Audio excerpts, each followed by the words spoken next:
Hi అండి. ఈరోజు మనము పోట్లీ బటన్స్ విత్ పైపింగ్ ఎలా చేసుకోవాలో చూద్దాము. ముందుగా ఒక పైపింగ్ క్లాత్ రెడీ చేసుకోండి. 1/2 ఇంచ్ విడ్త్ ఉంచుకొని మిగతా క్లాత్ కట్ చేసుకొని ఉంచుకోండి. ఇలా 1/2 ఇంచ్ విడ్త్ పెట్టుకొని పైపింగ్ మన హ్యాండ్ క్లాత్ ఉంటుంది కదండి, దానికి లైనింగు అలాగే మెయిన్ ఫ్యాబ్రిక్ 2 జాయింట్ చేసుకున్న తర్వాత పైపింగ్ని స్టిచ్ చేసుకోండి. స్టిచ్ చేసుకున్న తర్వాత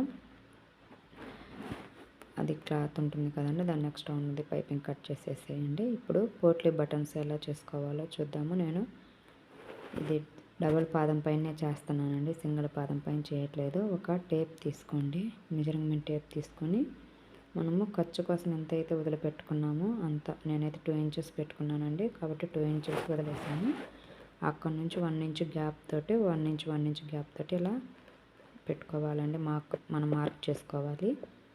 మార్క్ చేసుకున్న తర్వాత మనము పోట్లీ బటన్స్ రెడీ చేసి పెట్టుకున్నాం కదండి ముందుగానే, వాటిని తీసుకొని, మీకు ఇలా స్టిచ్ చేసుకోవడం కొంచెం కష్టం అనిపిస్తుంది కదండి కొత్త వాళ్ళ కోసం, అందుకోసమని ఒక సూది ఉంటుంది కదా, మనము హెమ్మింగ్ చేసే నీడిల్ ఉంటుంది కదా, అది తీసుకొని పోట్లీ బటన్కి అది బాల్ ఉంటుంది కదండి, థర్మాకోల్ బాల్, దానికి కూర్చోమంటే ఈజీగా ఉండిపోతుంది.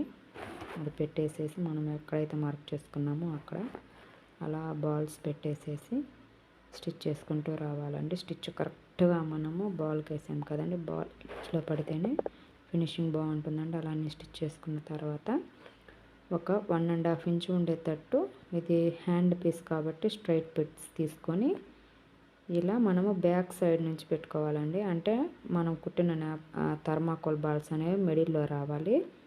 ఒక సైడ్ వచ్చేసి మెయిన్ క్లాత్, ఒక సైడ్ వచ్చేసి మనం వేస్తున్నాం కదండి క్లాత్ 1.5 ఇంచ్ కట్ చేసుకున్న క్లాత్, అది ఉండాలి. మిడిల్లో వచ్చేసి థర్మాకోల్ బాల్స్ ఉండాలండి. అలా చేసుకున్న తర్వాత దాన్ని మనమంతా స్టిచ్ చేసుకున్న తర్వాత దాన్ని రివర్స్ చేసుకొని స్టిచ్ చేసుకోవాలండి. అప్పుడు ఏమవుతుందంటే బాల్స్ ఉన్నాయి కదండి, అవి ఊడిపోకుండా బాగుంటుందండి.